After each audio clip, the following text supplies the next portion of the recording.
Hi, welcome to Undead Yarn. My name is Heidi, and you can find me as Undead Heidi on, or actually, you can find me on Instagram, but that's my personal feed now. You can find my open feed at Undead Yarn on Instagram, and I'm also Undead Yarn or Undead Heidi on Twitter. It's been a while, guys, and I think this may be the only podcast I do in this month. It's a really crazy busy time of year right now for me finishing up school, so my next podcast probably won't be till the first week of June. Anyway, I've got some things to talk about. Let's go ahead and get started. In my Knitting Rose bag, that's by Erin Lane, I started the Hunter Hammersmith pattern Ensnared, and I'm doing it in Fiddle Knits yarn, and this yarn is, the colorway was from a club that I was in, I believe. It's supposed to be a Thanksgiving color. And I've messed up this pattern already 2 or 3 times. Now I think I know what I was doing wrong. Thank you, Katie. And I'm going to have to rip back and work on that when I get a chance. So I've been working on that. And then I'm also working on Sea Coastal Mitts. And this is also in an Erin Lane bag. And it's so cute, isn't it? Look at the little Star Wars things. My favorite, the one that I like the most, is the BB-8. Look, the little yarn BB-8. But the cool thing about this bag is it's got 2 pockets in it. Let's see. It's hard to show you. But there's a pocket in the middle right here. And I'm using 2 yarns because these 2 yarns are the colorways my husband picked out. One of them is a Knitting Rose yarn. That's Bison and Merino. And then the other one is a sock yarn from Brazen Stitchery that is called I Am Groot. And the pattern Sea Coastal Mitts by Laura Smoot, who we are having having a designer along for this month, for the months of April and May. It calls for worsted weight. Ooh, that is looking good. The colors are looking good. Let me show you up close. So I decided to use them both together because my husband he originally wanted some mittens with this yarn, but it didn't fit the pattern he wanted. So I made the other mittens I showed before that out of handspun. And this is the beginning of the Seacoast mitts. And the nice thing is he's tried them on. They fit. I don't have to redo it like I did the last time I was knitting something. So that's another thing I've been working on. And I'm still working on my knee socks in the Round Table yarns, but that bag is in my car, I think. So you guys know what it looks like. I think it was like a Merlin colorway, and it's mostly gray with yellow and pink stripes, yellow, pink, and blue stripes. And I do have a shawl that I finished, but I actually wrote this one up, and I'm going to take some pictures and probably make it a free pattern on Ravelry. So I'm going to wait until I have my pictures and everything ready to go, and the project is ready to go before I show that on the podcast. Weeks in review. Well, a couple of weeks ago I vented at the Yellow Rose Fiber Festival, and you may have seen just before I recorded this, I put up a video of an interview with Carla, the person who runs the Yellow Rose Fiber Festival. It's a really family-friendly retreat. It's not a retreat. It's a fiber fiesta. It's like Dallas has their fiber festival. This one is in Seguin, and it's run by Carla, who owns Windmill Crest Alpaca Farm. And so I did a little interview with her. You can go back and watch that. She talks about how she got started and a little bit about her farm. So I vended at Yellow Rose. This was my second time vending there. It was actually the first show I vended at. It's a smaller show, so there's not as much traffic as some of the other shows I go to, but it's really nice. And Jeanette Bookish Stitcher, she was vending next to me, so we were able to help each other out a little bit. She got there a little bit late on Friday, and Anthony, my husband, went out and helped her bring all her stuff in, so that was really sweet of him. I only have 2 stash enhancements from that. I'm really trying to be more mindful of what I'm buying because I do have a lot of stuff and it needs to get used. So I bought from Brazen Stitchery, I bought these little, I don't know what she calls them, but they remind me of like little nests of fiber, and she calls them bonbons. And I, of course, went for the neon color ones. And I'm thinking I can use my blending board, not my blending board, my hackle with this to maybe mix some colors and make some fun roving. So that was one purchase. And then my other purchase was from Jeanette, whose yarn is, her yarn shop is called Open Skies Yarn. And I got her Eternal Sunshine of the Spotless Mind skein kit. It's 100 grams and 435 yards total, and it looks like it's on a sparkle, although maybe just some of them are sparkle. I hadn't looked really closely at it. There may be, they may not all be sparkle. I think they're supposed to be though. Anyway, this is what that looks like.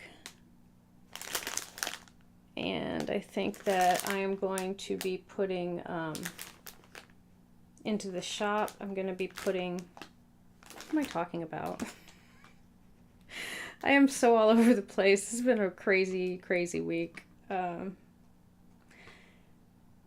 think what I'm going to do with these is I'm going to do a sock yarn blanket, and I'm going to probably use the minis that I've been buying instead of using scraps. I guess if I need to, I'll use scraps, but I have a lot of minis that I could put together that make a beautiful little blanket if I decide to do that. And I'm planning to do that with crochet. Let me go ahead and show you guys. It's been a while since I've done this, but I did dye up some new colorways for the Yellow Rose Fiber Festival, and some of them are up in the shop, so I thought I'd show you some of the new colorways. This one, I'm really looking forward to seeing somebody knit this up. This is called, yeah, that's true to life. That's what it looks like. This is called Stardust. You can see it's got a little bit of sparkle in it. And I did dye some on a non-sparkle base too. So there's Stardust. And this one, I have it on my Twilight base. And then this one, I sold out all the fingering weight for this. This is on my Witch base, it's Sport, and this one's called Wildflowers, and this was the one that seemed to be the most popular at the show. And I based it on the blue bonnets, Indian paintbrushes, all those flowers that are out and about in Texas right now. And then I have one more color, and this one is called DK. And it's not on a DK weight, it's on a fingering weight. It's DK, D-A-C-A-Y. You can tell because it's got blacks and grays. So those are some of the things that are up in the shop right now. I have some other things up there too, some colorways that you guys are already familiar with, like Club Tropicana is in there too. So go ahead and take a look. And I'm already back to dyeing again. Usually I like to take a break after a show, but I don't really have time to take a break this time because I'm going to be going to Zombie Knitpocalypse, and I'm going to be vending there in June, which is like the 3rd week in June, so that's not that far away. So that's where I am. Oh, and I wanted to mention that for the Laura Smoot Designer Along, there's a coupon code for 20% off, which I think is very generous of of Laura to do. And your coupon code is Designer Along 2017. And if you go to Ravelry and you type in that code where it says coupon code to buy any of her patterns, she said it's one purchase per person that you can use the coupon for. And we did do one other really fun thing last weekend. We went to the Red Poppy Festival in Georgetown. My husband in the morning actually went on a run. He went and did the color run, and I'm sure a lot of you have heard about color runs, how they throw all that stuff on you when you're running. And he came back and he was green. His face was all green. His clothes were all green. He had a lot of green. And so then we went to the Red Poppy Festival in the afternoon, which is a festival that was in Georgetown, and we just kind of wandered through the booths and looked around. We ate at the Monument Cafe. We've eaten there before, and it's just, I don't know, it feels like a little hometown place, even though it is kind of big. It's a big restaurant, but it's got that hometown feel. And the nice thing about Georgetown is you don't have to pay for parking yet. It's not crazy like it is downtown Austin. And we went in the library, and the library was so cool because it's half cafe, and then the other part is a library. So you can go grab a book and sit down and have a cup of coffee. It was really neat. So anyway, I don't really have a lot more to talk about because I'm kind of preoccupied with dying and what I need to do for the next few weeks. But I have been watching some Netflix, and actually the first movie I wanted to talk about is called Pet, and that is on Amazon Prime. I have never heard of this movie, and I just happened to find it and had good ratings, so I watched it, and it was pretty good. It was not what I expected was going to happen. It's about a guy who becomes obsessed with this girl, and he kidnaps her, and I'm not going to go into any more detail, but it definitely took twists and turns I didn't expect. And it definitely is horror, but it also has some psychological stuff, so it's like a psychological thriller. And I also wanted to mention American Gothic. As far as I know, there's only one season out of that, and I was afraid that it would be a cliffhanger at the end, but you actually do find out what was going on at the end of the season. So if you like American Horror Story, or you like, I guess that's the thing I would most parallel it with. It's not as gruesome as American Horror Story, but it's really creepy and it's really good. So I would recommend watching that. That one is a series. And then my husband and I watched the whole thing of Get Down, part 2, and I really enjoyed that. And the way it ended, it makes me think that they might not do another season. I don't know.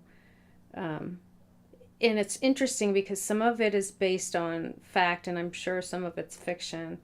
Like the characters may be loosely based on people, but I'm sure that some of them are just, they're not real. But it's based on the hip-hop, what happened with hip-hop and how it grew.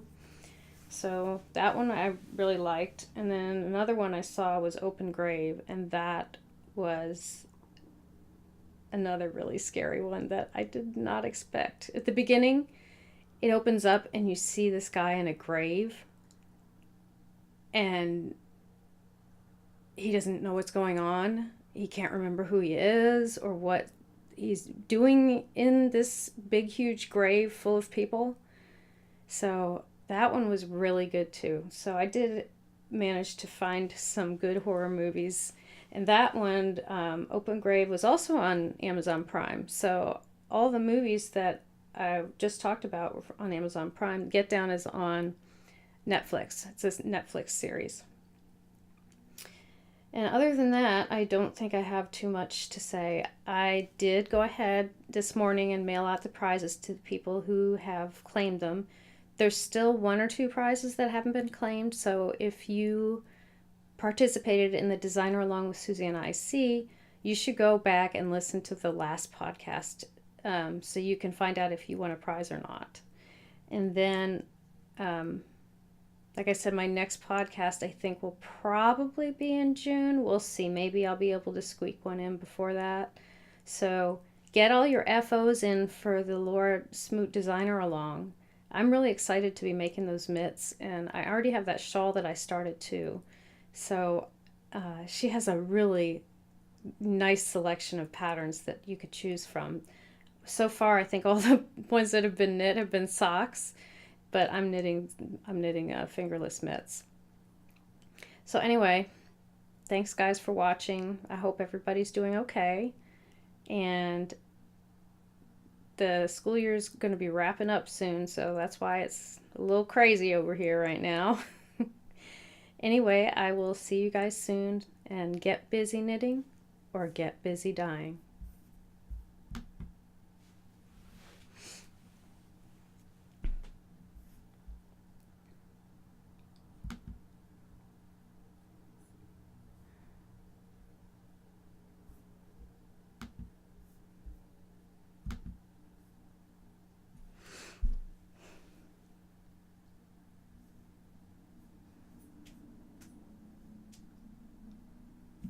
How do you save this one?